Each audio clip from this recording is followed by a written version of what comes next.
Olá, pessoal, boa noite então a todos. Vamos iniciar então mais uma web-aula, né? Vai deixar gravado aí. Bom, pessoal, hoje então nós vamos abordar a situação de aprendizagem 2 da unidade curricular de fundamentos elétricos, ok? E depois de abordar aí a situação de aprendizagem 2 e os conceitos, a gente também pode tirar algumas dúvidas, caso algum de vocês tenha aí sobre a situação de aprendizagem 1. Ok, vamos lá, pessoal. E antes de iniciar, eu vou passar um videozinho aqui motivacional da indústria. A gente inicia então a aula logo em seguida, ok? Deixa eu só compartilhar a tela aqui com vocês. A gente inicia então logo após o vídeo.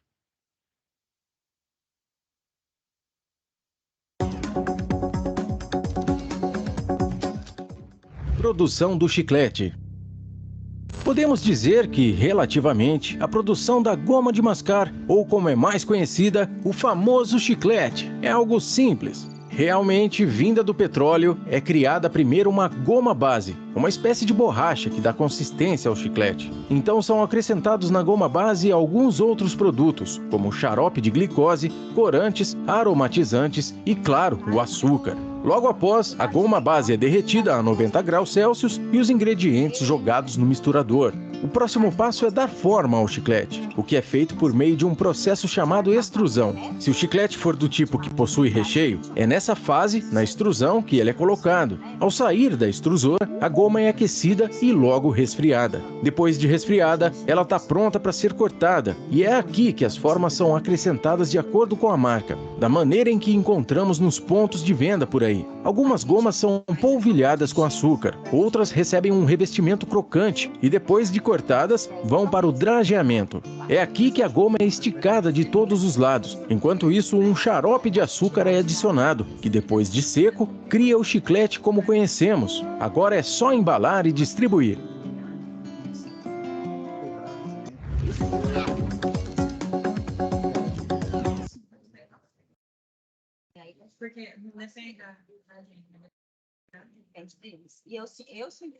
Bom, pessoal, então vamos iniciar aí, né? Deixa eu só pegar aqui.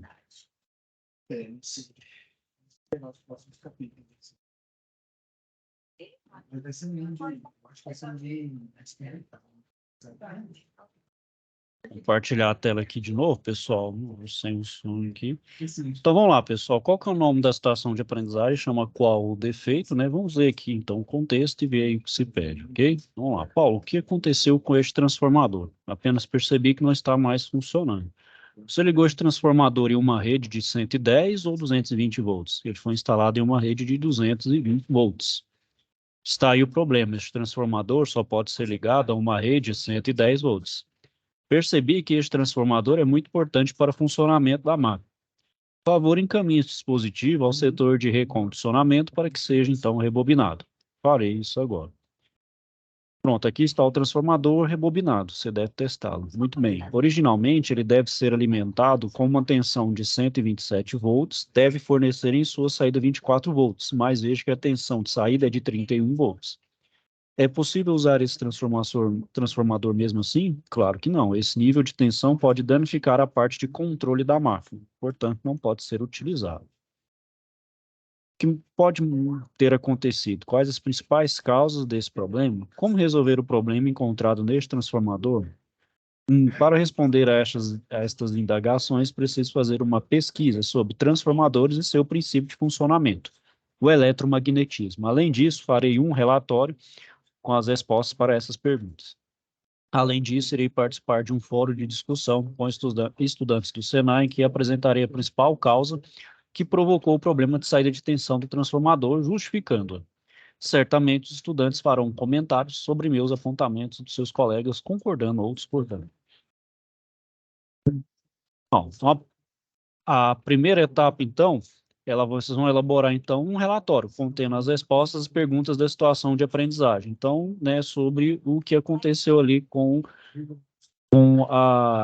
o transformador. A gente sabe, né, pessoal, que é muito comum a gente fazer essas ligações, né? Um transformador que é para ligar em 220, a gente liga em 110, outro 110 em 220, isso é muito comum de acontecer. Hoje está bem mais difícil porque, mesmo dizer assim, estão bivolts, né? Então ele pode trabalhar tanto numa faixa quanto na outra, né? mas vocês vão fazer, então, um relatório sobre essas perguntas que foi apresentada ali na situação de aprendizagem, ok? E a segunda etapa é participar do fórum de discussão. Bom, pessoal, então onde vai estar aqui, ó? Deixa eu mostrar para vocês. Então, aqui, ó, situação de aprendizagem. Então, aqui tem a SAP 1. Então, aqui, ó, SAP 1. Não, ó. Oh, perdão, isso aqui é a SAP 1, pessoal, desculpa. É a SAP 1, é a SAP 2.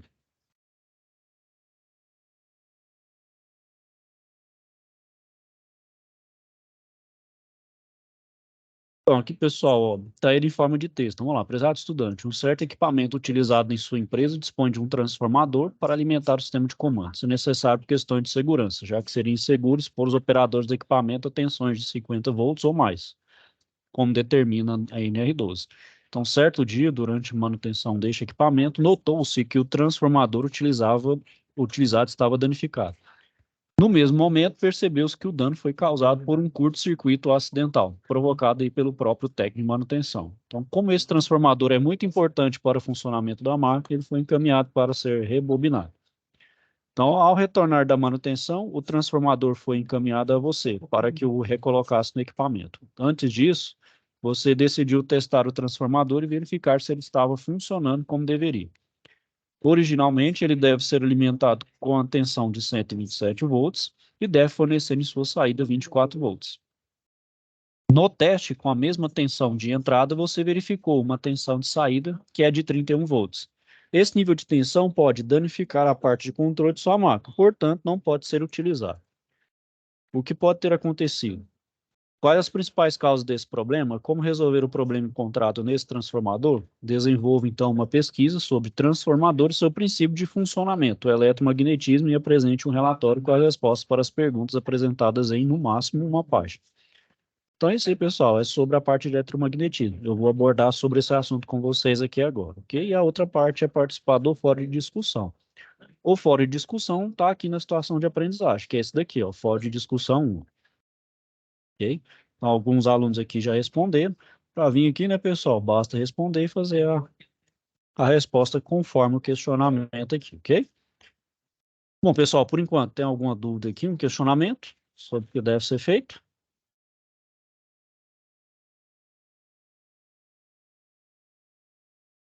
Não, pessoal? Então vamos lá. Vou falar então sobre eletricidade aplicada à eletrotécnica. Então vou falar sobre eletromagnetismo, que é hoje é o principal aí, né? Então, o que que é o magnetismo, né, pessoal? É o nome dado, então, ao estudo de materiais magnéticos, com capacidade de atração de objetos ferrosos. O ímã natural, então, né, ele é encontrado na natureza já com as características magnéticas. O ímã artificial, ele tem as características magnéticas adquiridas por algum processo, como o atrito com os ímãs naturais. Os ímãs, então, são dipolos magnéticos, ou seja, dois polos magnéticos, o polo norte e o polo sul. As aplicações são diversas, como em motores elétricos, discos rígidos de computadores, caixas de som, entre outros. E a gente sabe, né, pessoal, que algumas características da eletricidade geram um magnetismo, como, por exemplo, induzir, por exemplo, uma corrente, ele gera eletromagnetismo. Então, a máquina elétrica, por exemplo, nosso motor elétrico ali, ela vai gerando campos que vão invertendo o sentido de forma, então, a gerar aquele campo girante ali do meu motor, que vai dar ali a minha velocidade, por exemplo, na ponta do eixo. Então, esse é o princípio básico ali de funcionamento do meu motor elétrico. Bom, o eletromagnetismo, então, né, pessoal, vai ser esse processo de utilização da eletricidade para a produção de campos magnéticos. Então, a gente pode utilizar também uma variação de fluxo magnético, resultando, então, em um campo elétrico. Esse processo, então, a gente chama de indução eletromagnética. Então, ao circular a corrente através de uma bobina condutora, né, então vai passar uma corrente ali, um campo então magnético é formado. E a intensidade desse campo vai variar proporcionalmente ao valor da corrente elétrica na bobina, e o sentido da corrente vai determinar a polaridade do campo na bobina. Então, a gente tem aqui um exemplo, né? Então, aqui, ó, gera uma corrente, né? A corrente, então, ela vai gerar um campo. A gente usa aquela regra da mão direita, né? Que é o campo e a corrente, né? E o campo. Nesse caso, como está aqui, o campo vai para um lado aqui, né? Vamos apontar meio para o lado direito, né? E aqui, então, tem a parte mecânica aqui, né? Onde tem, então, a bobina, então ela gera um campo magnético, então ela vai atrair esse induzido para cá, para o núcleo. Induzir, né? Esse induzido, então, ele vai mecanicamente acionar aqui, ó, fazer esses dois contatos elétricos se encontrarem e por aí, então, gerar um campo, aí gerar, então, uma eletricidade. A corrente, então, passa aqui, certo? Então, assim, é composto, por exemplo, os contatores elétricos aí, e outros que utilizam como princípio o magnetismo, eletromagnetismo. Bom, outra aplicação importante também, né, pessoal, é nos transformadores, né? Então, eles vão utilizar o princípio da variação do campo magnético para resultar em um campo elétrico, ou seja, em indução elétrica em outro enrolamento. Então, basicamente, o transformador ele é formado por dois enrolamentos, que é a bobina primária e a bobina e o secundário. Na imagem que a gente tem aqui embaixo, né, pessoal, a gente vê que é possível perceber, então, o rolamento primário, o enrolamento secundário e o núcleo, que ele é um núcleo ferromagnético.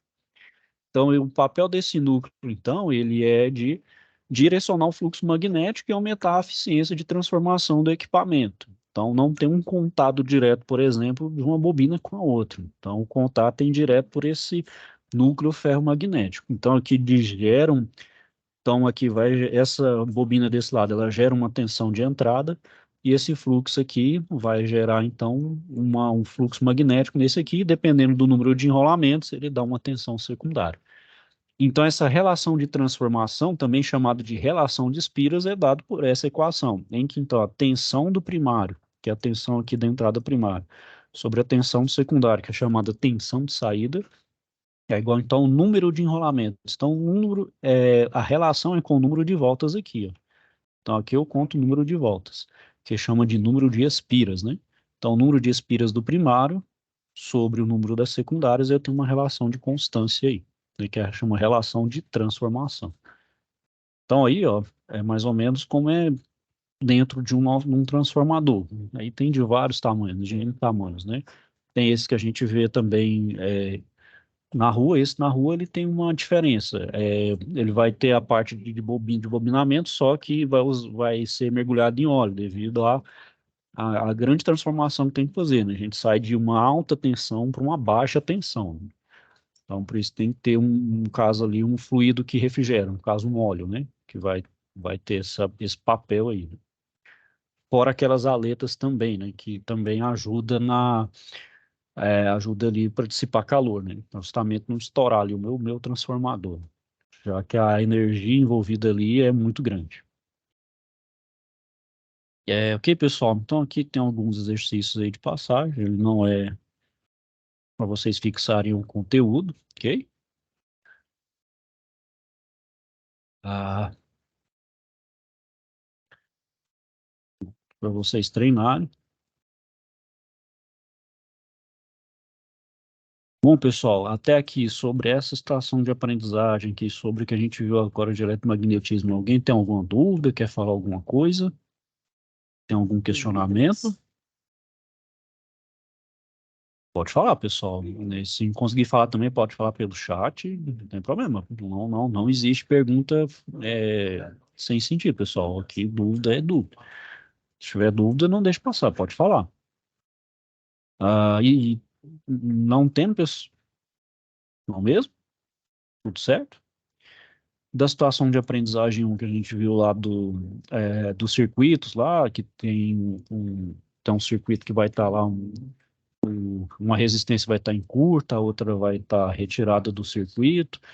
O princípio lá de utilizar a primeira lei de Ohm, ficou alguma dúvida também de analisar o circuito? Tem alguma dúvida, algum questionamento, alguma dificuldade?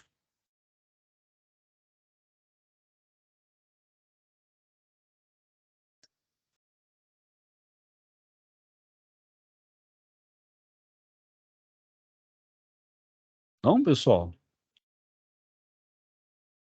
Não. Tá tranquilo? Então, pessoal, não havendo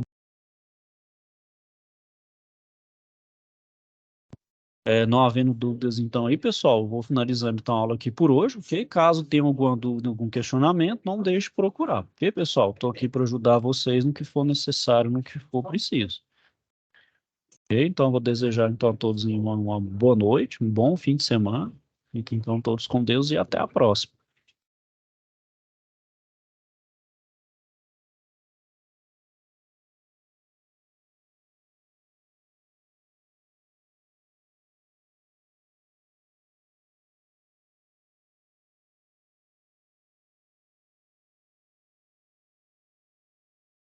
É, Carlos, bem-vindo aí, Carlos. Você também tem alguma dúvida? Você queria falar alguma coisa? Se a escola quiser fazer alguma coisa. Ver se eu consigo. Você consegue falar aí, Carlos? Se eu não conseguir, pudesse conseguir digitar também, pode ficar à vontade também, sem problema.